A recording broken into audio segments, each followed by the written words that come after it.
Oke, untuk mempersingkat waktu bisa dimulai aja langsung ya. Bismillahirrahmanirrahim. Assalamualaikum warahmatullahi wabarakatuh. Waalaikumsalam warahmatullahi wabarakatuh.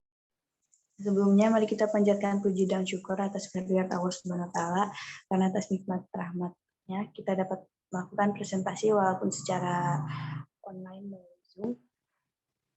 Yang terhormat kepada Bapak Bayu Adi Laksono MPD selaku dosen pemampu mata kuliah komunikasi sosial dan kepada rekan-rekan sekalian yang saya banggakan. Di pagi hari menuju siang hari yang cukup cerah, bisa langsung dimulai saja untuk presentasi. Kepada Shinta, tolong untuk mulai share screen.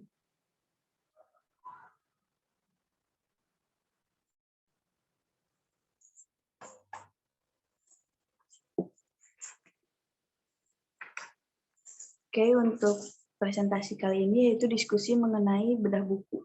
Bukunya ya sudah saya cantumkan di sini yang berjudul Seni Komunikasi Efektif, Membangun Relasi dengan Membina Gaya Percakapan. Di dalam buku ini pencipta atau penulisnya yaitu karya Deborah Tennant dan dibahasa Indonesiakan oleh Dr. Randa Amitya Kumara. Next slide.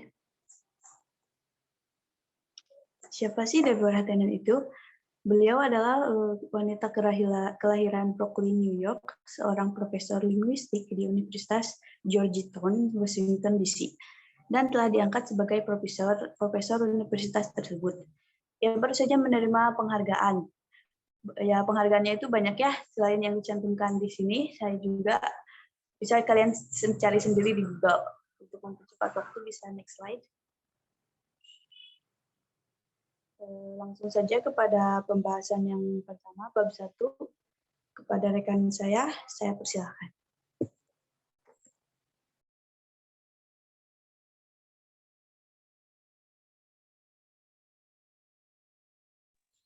Baik, terima kasih moderator.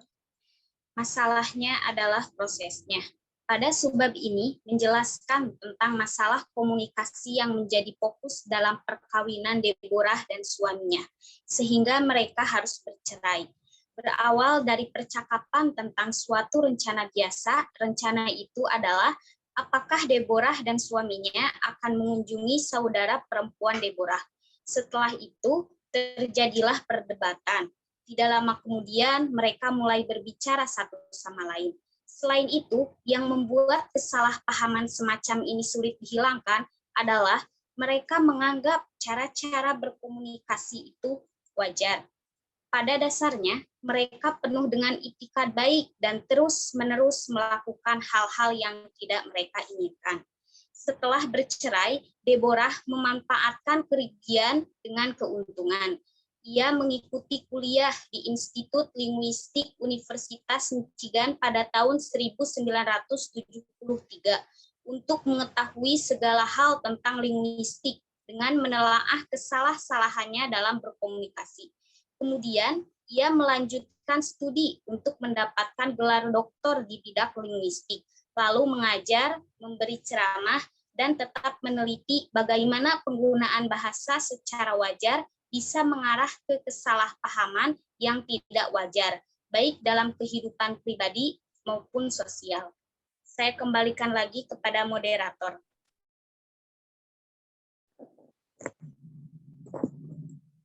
Oke, baik. Terima kasih Dila atas pemaparan materinya. Untuk yang selanjutnya, saya persilakan kepada Salma.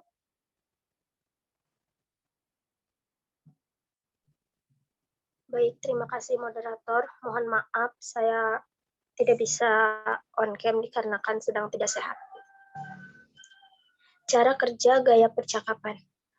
Pada subbab ini menjelaskan untuk memulai sebuah percakapan, mereka menganggap harus ada hal yang penting, harus dibicarakan, padahal sedikit sekali dari apa yang dikatakan menjadi unsur penting bagi informasi yang disampaikan.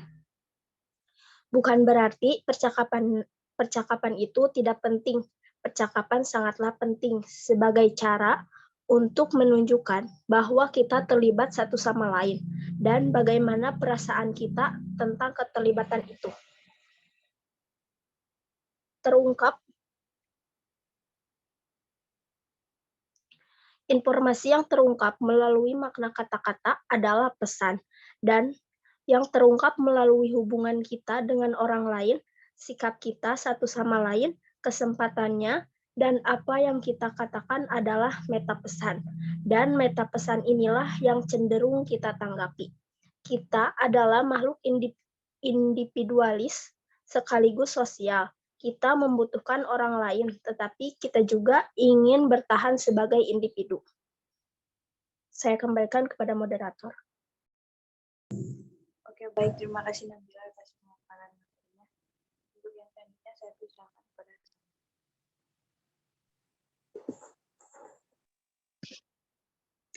Sinyal dan alat percakapan. Pada subbab ini menjelaskan sinyal-sinyal percakapan yang digunakan dalam peralatan linguistik yang melaksanakan percakapan. Pekerjaan yang kompleks, yang selalu dan secara serempak mencakup dengan penciptaan percakapan dengan berbicara bergantian dan pengungkapan bagaimana ide-ide saling terkait. Dalam bab ini diceritakan ada Betty dan Sarah. Betty sering merasa disela oleh Sarah, tetapi Betty sendiri menjadi penyela dan menganggap dirinya berbicara terus-menerus ketika ia berjumpa dengan seorang tamu dari Finlandia.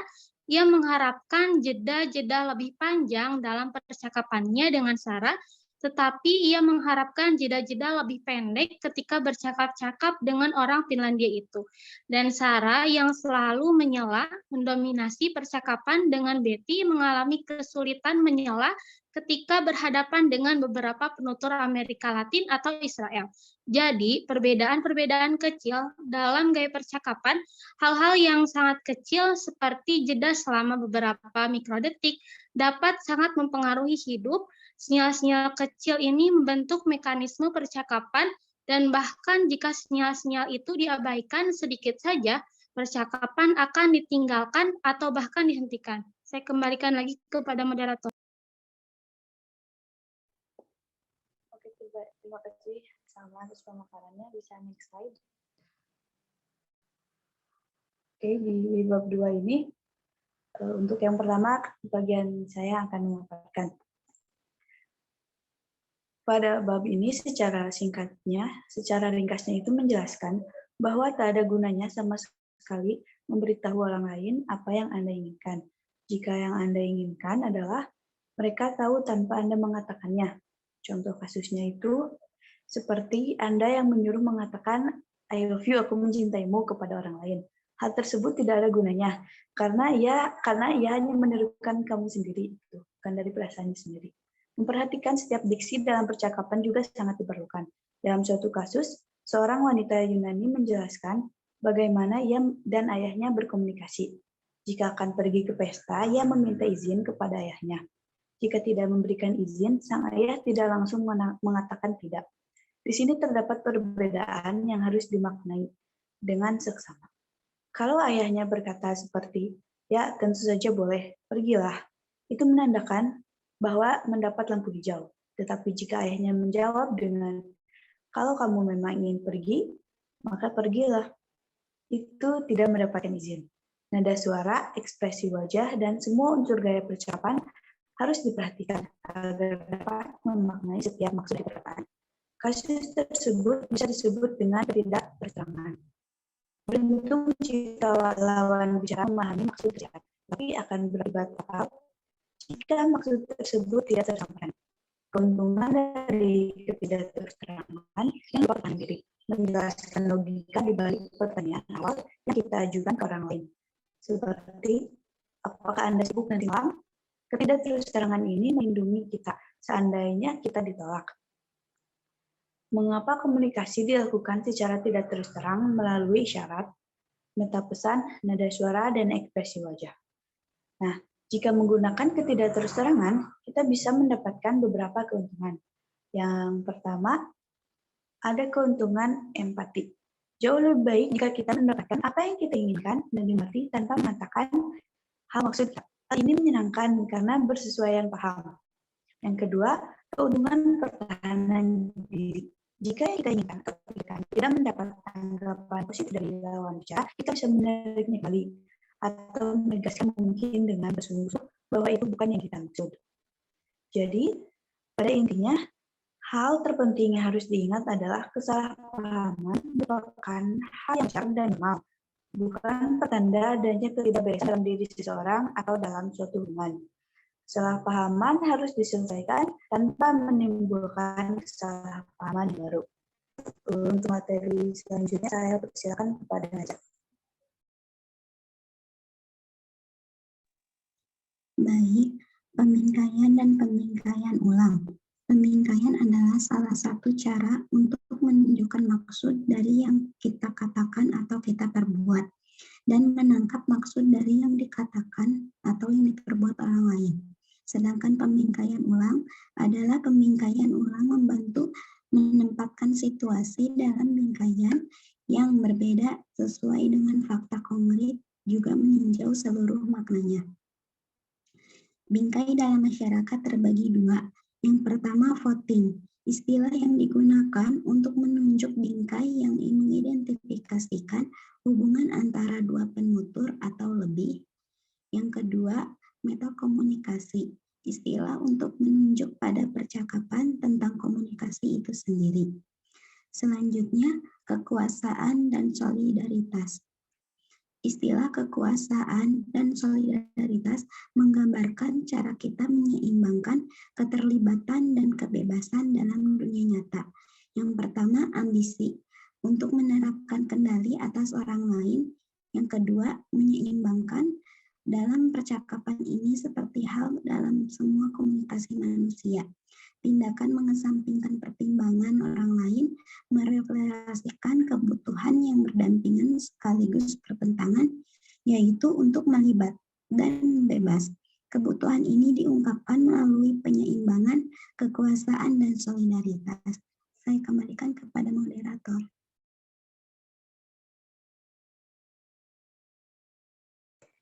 Oke, baik. Terima kasih Najat atas pemaparannya.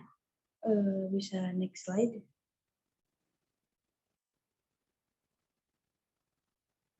Oke, untuk pemaparan bab 3, saya persilakan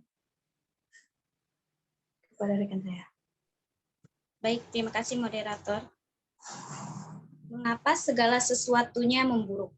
Segala sesuatu tampaknya bisa memburuk dalam hubungan akrab yang telah berlangsung cukup lama.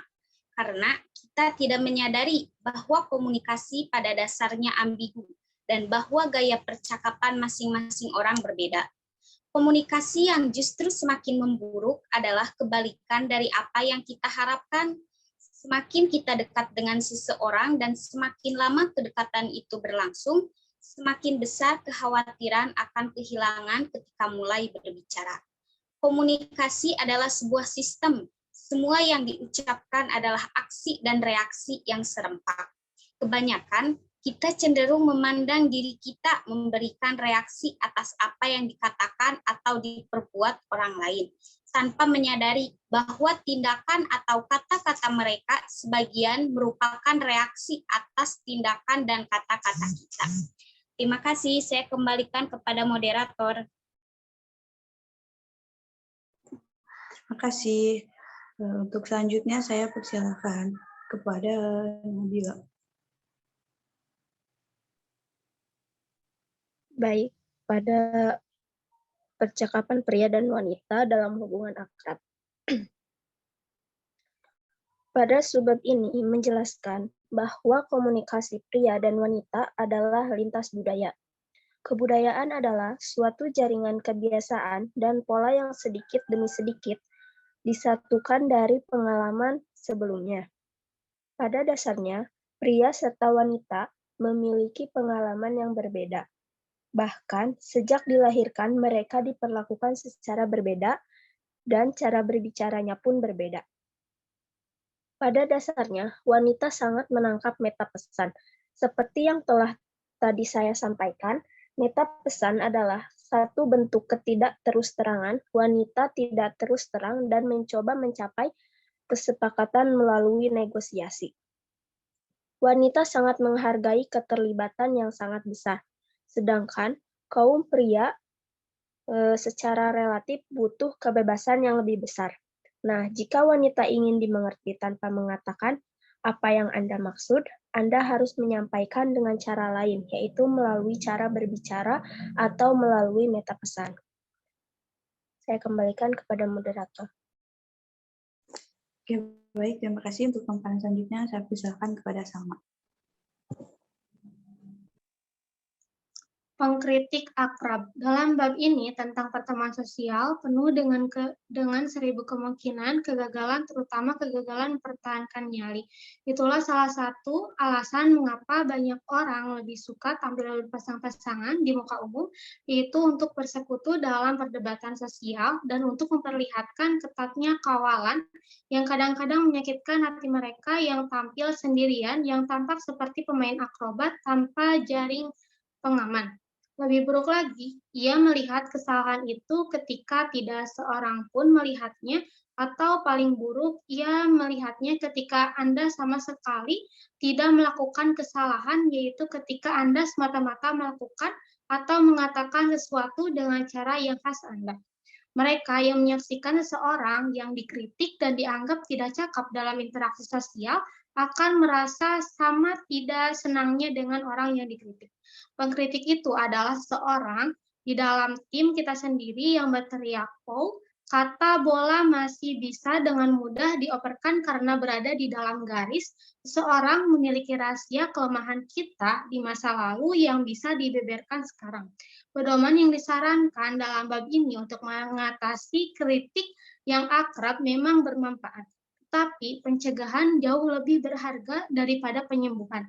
Kita mungkin tidak bisa melenyapkan perasaan kritis, tetapi kita harus bisa menghilangkan benar-benar, harus menghilangkan sikap mencela. Sebagai pengamat, hendaknya kita memaklumi dan melakukannya dengan kita menutup mulut rapat-rapat.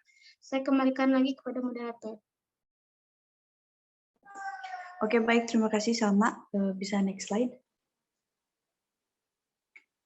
Oke, di bab terakhir ini, untuk bab terakhir ini, yaitu mengenai apa yang bisa dan tidak bisa Anda lakukan dengan gaya percakapan, membicarakan cara berbicara. Pada bab ini berisi mengenai pengalaman Rachel yang terasa terdominasi oleh temannya saat berbicara atau sedang pemaparan. Ia merasa tidak diberi kesempatan untuk berbicara dan menyadari bahwa hal tersebut dikarenakan salah satu faktor dalam dirinya sendiri. Ada perbedaan gaya berbicara antara Rachel dengan temannya. Teman prianya itu dapat langsung menjawab pertanyaan-pertanyaan yang dilontarkan pada saat presentasi. Sedangkan Rachel butuh beberapa waktu untuk memikirkan sebelum menjawabnya. Sehingga temannya pun dapat menyela pembicaraan Rachel pada saat jeda yang terlalu lama. Dengan begitu, Rachel berusaha menjawab pertanyaan lebih cepat dan mempersingkat jeda berbicara. Hasil akhirnya, Rachel dapat lebih banyak berbicara dan temannya sama puasnya dengan dirinya. Rachel mendapat pujian dari supervisor karena lebih tegas dan percaya diri. Rachel telah mengalami peningkatan dan dapat memecahkan masalahnya tanpa harus mencari jati diri atau analisis banyak data. Dia hanya memperbaiki gaya berbicaranya. Hal tersebut dapat ditiru, tetapi harus direnungkan terlebih dahulu. Jika mengalami masalah berkomunikasi yang cukup serius, Anda bisa langsung dikonsultasikan kepada dokter. Sebenarnya buku ini tidak berisi panduan untuk memperbaiki sesuatu, tetapi bertujuan memberikan suatu pemahaman yang dapat membantu kita dalam menyelesaikan permasalahan melalui pengertian dan pengalaman orang lain. Yang selanjutnya yaitu yang harus dilakukan, langkah pertama untuk berkomunikasi. Yang baik yaitu pahami gaya percakapan sendiri, tentang respon mereka terhadap Anda dan respon sendiri kepada pihak eksternal. Kegiatan yang dapat membantu adalah dengan merekam percakapan atau hanya mengamati saja. Setelah ada gambaran, maka bisa menyesuaikan gaya percakapan lawan bicara. Jika lawan bicara terlalu mendominasi percakapan, maka bisa menjadi pendengar secara seksama. Sebaliknya, jika Anda mendominasi percakapan, maka cobalah berhitung 1 sampai 6 setelah lawan berbicara memberi jeda. agar Anda yakin bahwa dia telah cukup berbicara. Menurut salah satu pengalaman cerita mahasiswa didikan penulis, dapat diambil pemahaman bahwa jika kita cenderung melihat perilaku kita sendiri sebagai reaksi atas perilaku orang lain, jika kita menyadari bahwa kepribadian dan perilaku orang lain tidak sulit, kita bisa melihat kesempatan untuk mengubahnya, yaitu dengan cara mengubah perilaku kita terhadap mereka. Sekian yang dapat saya sampaikan. Bisa next slide. Nah, untuk yang selanjutnya yaitu ada review dari buku ini sendiri.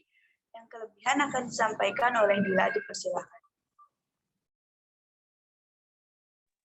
Baik, terima kasih moderator. Untuk kelebihannya, yang pertama, membantu memperbaiki cara berkomunikasi dalam kehidupan pribadi ataupun sosial.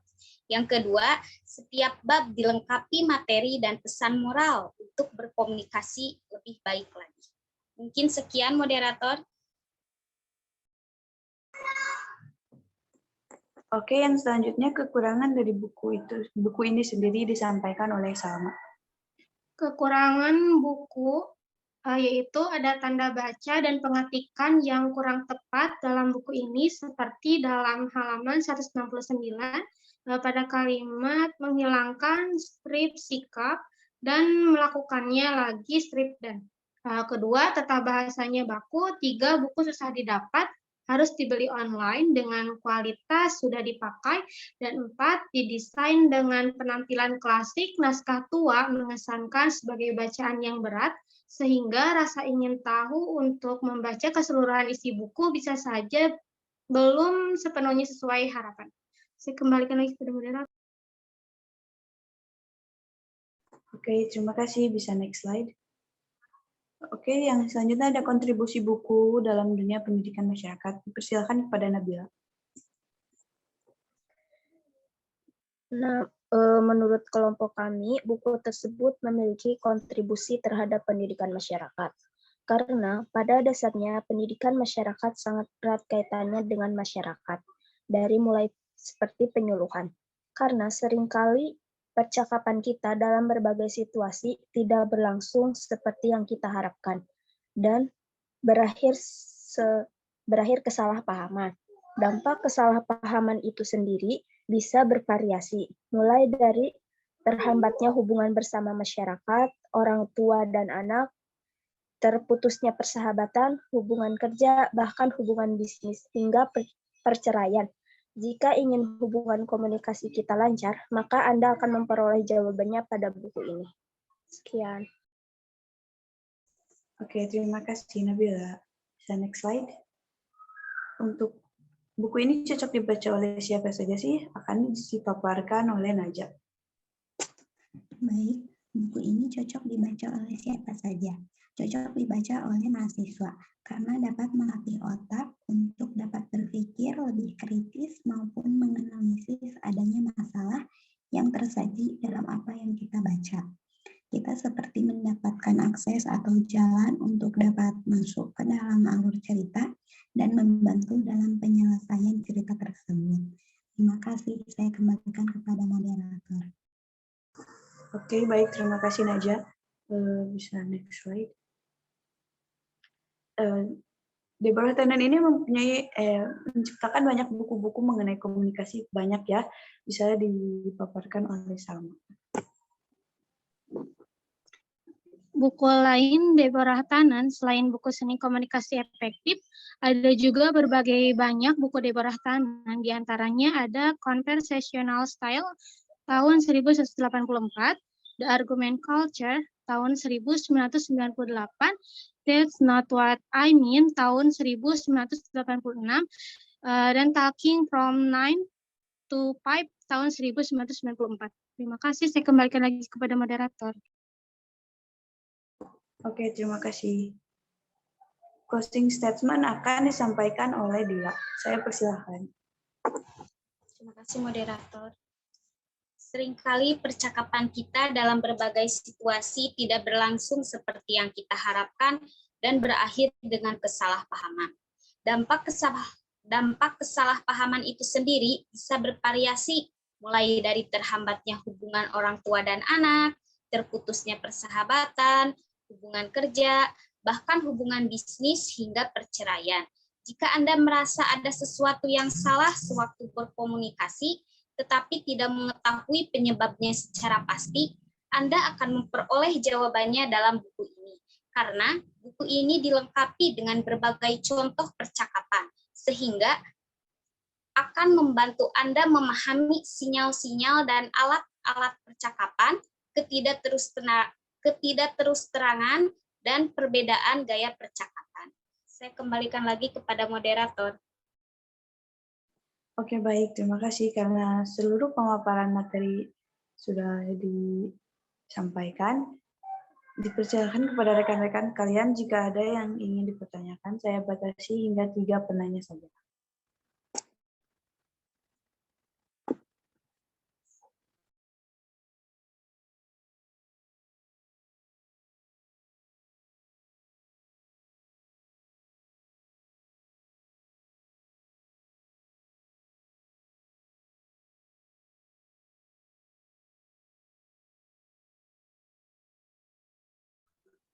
Oke, karena sudah ada yang ingin bertanya, dipersilakan kepada Sinta dan Yani untuk menyampaikan pertanyaan. Baik, terima kasih. Izin bertanya, saya Sinta Nuraini, NPM 2121035101. Dikatakan bahwa komunikasi yang efektif perlu adanya kemampuan, salah satunya yaitu mendengar. Adapun hambatan yang mempengaruhi yaitu persepsi kita terhadap orang. Bagaimana cara yang efektif untuk mengatasi persepsi kita terhadap komunikan agar kita dapat menjadi pendengar yang baik? Terima kasih. Oke, terima kasih atas pertanyaan hebatnya Sinta. Untuk yang selanjutnya kepada Yani, dipersilakan menyampaikan pertanyaan. Baik, apakah suara saya terdengar? Terdengar. Di bab 4 kan Anda membicarakan cara berbicara. Nah, pertanyaannya bagaimana cara agar bisa berbicara dengan baik agar tidak terbata-bata di depan orang lain. Mungkin segitu, terima kasih. Oke, terima kasih Yani atas pertanyaan bagusnya. Untuk yang selanjutnya, dipersilakan kepada Alifa. Oke, baik. Terima kasih kepada moderator. Di sini saya izin bertanya. Saya Alifa Hasna Suraya dengan NPM 21210306. Jadi pertanyaannya, menurut kelompok kalian, bagaimana cara mengatasi bila terjadi percakapan buntu di antara 2 orang atau lebih gitu? Nah, percakapan buntu ketika bingung untuk menjawab lawan bicara kita. Mungkin sekian dari saya. Terima kasih. Oke, terima kasih banyak Alifa. Untuk 3 pertanyaan yang sangat hebat itu, kami membutuhkan waktu sekitar 3-4 menit.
Oke, terima kasih rekan-rekan sekalian atas waktu yang telah diberikan. Untuk mempersingkat waktu, bisa langsung saja kepada Naja untuk menjawab pertanyaan dari Saudari Yani. Saya persilahkan. Baik, saya akan menjawab pertanyaan dari Yani. Ada baiknya sebelum kita berbicara di depan orang, apalagi depan orang banyak, kita memahami terlebih dahulu apa yang kita bicarakan. Tidak perlu menghafalkan, cukup memahami inti pembicaraannya. Karena kalau kita menghafalkan saja tanpa paham, bisa jadi ketika kita grogi, semua yang hafal malah akan hilang dari ingatan. Selain itu, bisa juga dengan berlatih berbicara di depan cermin, jadi kita bisa mengkoreksi diri sendiri. Latihan atau sering berbicara dengan orang lain juga bisa melatih kita untuk lancar berbicara di depan orang banyak. Terima kasih. Saya kembalikan kepada moderator. Terima kasih Naja atas jawabannya. Apakah dari rekan-rekan ada yang ingin menambahkan? Saya persilakan.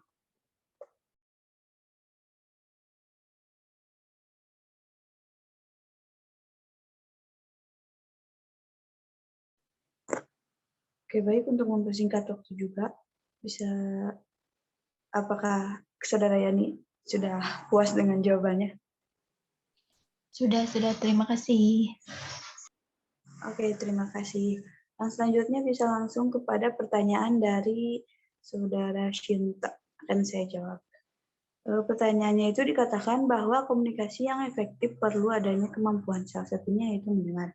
Nah, hambatan yang mempengaruhi yaitu persepsi kita terhadap orang, bagaimana cara yang efektif untuk mengatasi persepsi tersebut terhadap pemikiran agar kita dapat menjadi pendengar yang baik. Ya, untuk jawabannya itu sering-seringlah berusaha melatih diri Anda untuk selalu memiliki pemikiran positif pada semua orang. Siapapun orangnya, umur berapapun, serta dari kalangan manapun. Kunci utama agar kita bisa dihormati dan dihargai oleh orang lain yaitu dengan selalu berusaha menghormati dan menghargai orang lain. Istilahnya itu kayak apple to apple gitu ya.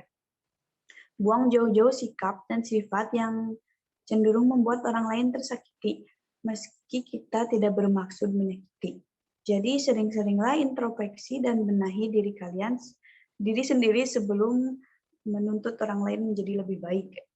Kepada Saudari Shinta, apakah puas dengan jawabannya?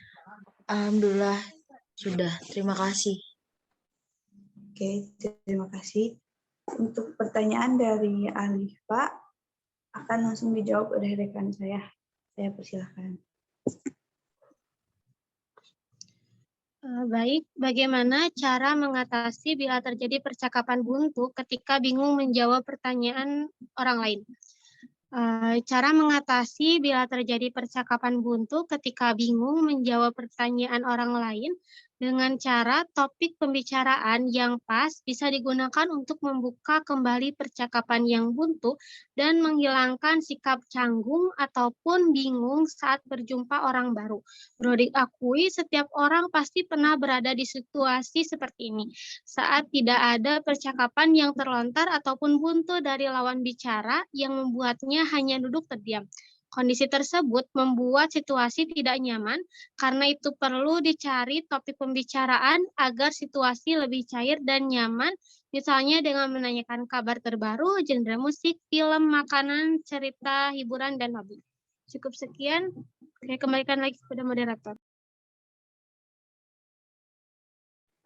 Baik, terima kasih Salma atas jawabannya. Kepada Alifa, apakah sudah cukup untuk jawabannya? Oke, baik. Terima kasih atas jawabannya. Mungkin dirasa sudah cukup. Oke, terima kasih Alifa. Alhamdulillah, kita sudah mencapai pada ujung kegiatan dari presentasi ini. Saya selaku moderator mewakili dari kelompok mengucapkan terima kasih banyak dan mohon maaf bila terdapat kesalahan dalam kegiatan presentasi tadi. Wassalamualaikum warahmatullahi wabarakatuh. Waalaikumsalam warahmatullahi wabarakatuh.